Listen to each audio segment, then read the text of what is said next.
Hello, welcome to my presentation. The title of my poster is Clams and Shrimp and Whales Oh My, Utilizing Invasive Varnish Clams in Puget Sound.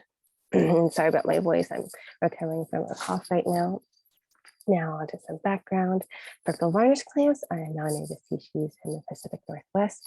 As we can see on the map on the right, they are native to parts of Asia, shown in the blue, and non-native in areas shown in the red. And this project came to be because there was interest in harvesting varnish clams as aquaculture feed from the Tulalip tribe. And currently the interest is in harvesting varnish clams for food and adjacent ghost shrimp for bait. Ghost shrimp are a source of prey for gray whales that seasonally come into Puget Sound, and it's important to develop methods for appropriately surveying clam and shrimp populations, especially because not much is known about varnish clam population dynamics. And as we can see in figure 1, there's a ghost shrimp on the left and a varnish clam on the right. and in figure 2, it summarizes the relationship between the species of interest. And so for my question, how do we assess varnish clam and sand shrimp populations in areas harvested by people and gray whales? I actually had more questions, but for purposes of this post, I had to simplify it into one. And for my internship, I worked with NOAA, conducting literature reviews to learn more about the life history of varnish clams and intertidal study methods so I could help develop a study design. And we also spoke with the Tulalip tribe's shellfish biologists to learn more about their harvest plan and gain insight into harvest methods. And now for the findings, here's some more background. So the tribe plans on harvesting large areas on their beaches for varnish clams and ghost shrimp. This creates an opportunity to study harvest effects on their rock populations. And for study methods and future research, yearly monitoring is necessary. Only size and number of the clams need to be recorded because the size can be used to estimate age and age of the standing stock. And the study design should reflect all possible dynamics on the beach, especially because we can't control where the gray whales might bite into the sand.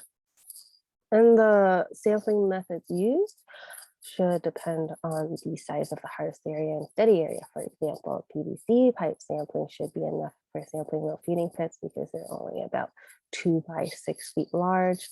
And there should definitely be control sites on and off of the Tulalip Reservation in areas of northern Puget Sound.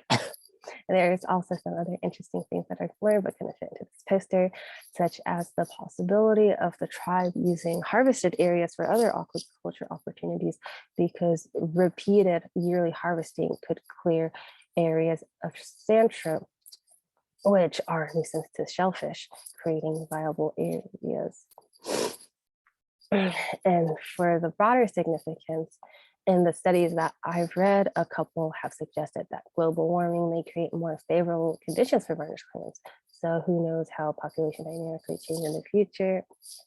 And some people are concerned about the gray whales. There's recently been a gray whale die-off, and the whales have also started coming into Puget Sound earlier than normal to feed on ghost shrimp. They normally come around spring and summer to feed, but last season they started in December.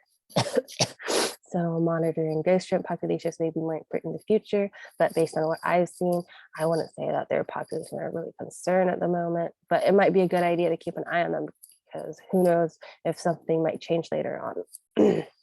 And as you can see in figure 4, by feeding on the shrimp, this really allows the gray whales to fatten up. Here I can pull up a bigger image of figure 4 right here. The difference of time between these two photos is only 19 days. You see, you got pretty fat. Okay.